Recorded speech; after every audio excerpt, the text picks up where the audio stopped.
Another movie review. We're back. It's what I want people to watch on my channel, but people end up liking my... Bear with me here. I'm plugging in my phone. People seem to like my Prius-related content and my low-budget fast food reviews the best. Speaking of food, I'm wearing my Felipe's French dip sandwiches. Felipe's? It's an LA institution, okay? So today I'm sitting here in the Galaxy Theater parking lot in lovely Riverbank, California, right on Highway 108, aka Patterson Road. And I was on my way to Target, and then I thought, it's the day after Christmas. I'm gonna go to the movies because I've been at home for 2 days straight enjoying laziness of the holidays. So I stepped out, much to the chagrin of my wife, as I left her home with the 4 wild and rambunctious kids that I have.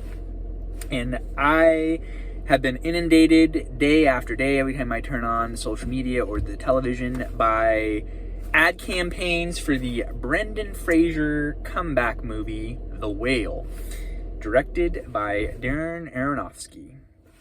I apologize if I butchered his last name. This is his most recent movie since 2017. He put out Mother, starring Javier Bardem and Jennifer Lawrence, which that movie I also saw in theaters, and it did not resonate with me. I liked how they built like this whole house in that movie, and then they kind of just had various states of decay and destruction, but it wasn't for me. It was weird. I went in expecting something and it was something else. So, but we're not talking about that movie. We are talking about The Whale, his most recent film, Brendan Fraser's comeback movie. Now, when I think of Brendan Fraser, I grew up in the 90s.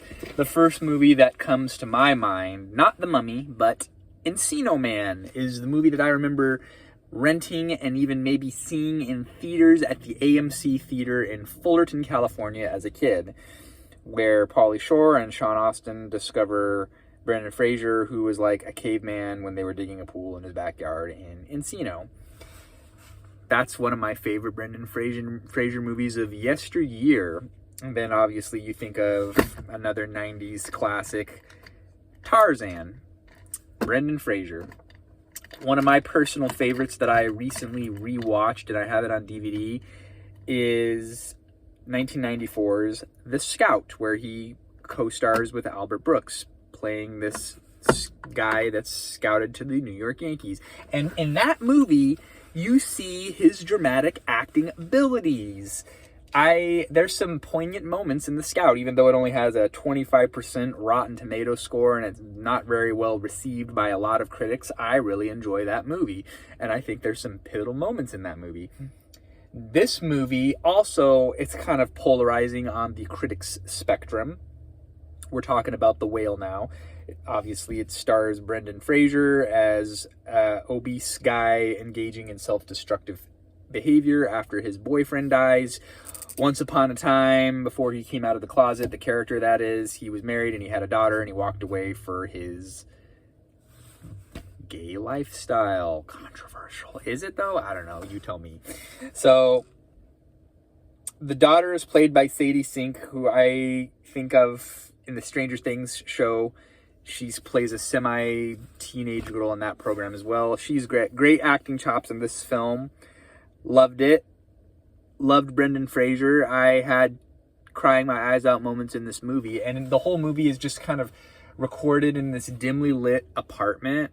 And I think that was just intentional by the director. And it was adapted from a 2012 play by Samuel D. Hunter.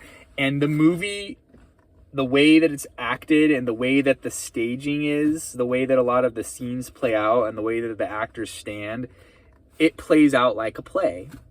That you could see that the essence of the movie based on that play, kind of like this movie kind of, to me, felt like you were watching it in a playwright type of movie, if that makes sense. If you saw the movie and you kind of saw that play aspect of it, how it was originally made for the theater, let me know, because to me it felt like a lot of that original aspect of the movie as a play shone through in this film. Also, the director's use of the darkness and the clouds and the rain the whole time. The main character had this cloud hanging over his head, as did his daughter. And then at the very last, spoiler alert, maybe not really, I don't know, the very last scene in the movie, the sun shines through. And there's just this release where the movie ends. Rotten Tomatoes gave it 65%. IMDb, 8.2 out of 10. 93% Google reviews liked it. And you know what? I am on the up and up with this movie as well. I really enjoyed this movie. And I am going to give it a solid and rare 5 out of 5. So this movie is dedicated to my good friend Vince, who really wanted to see this movie with me, but he lives in Salt Lake City, and I am here in the lowly Central Valley of California. So we couldn't get together. Sat in a movie by myself, watching this film, and I enjoyed it.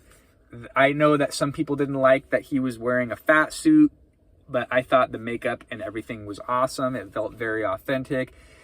You just see his real dramatic chops as an actor. I'm looking forward and seeing Brendan Fraser in the upcoming Scorsese movie that I think he's going to be in. And yeah, get out there, go back to the theaters. The pandemic's over. Go to the movies. So I have kind of lost a lot of my luster with going to the movie theater during the pandemic.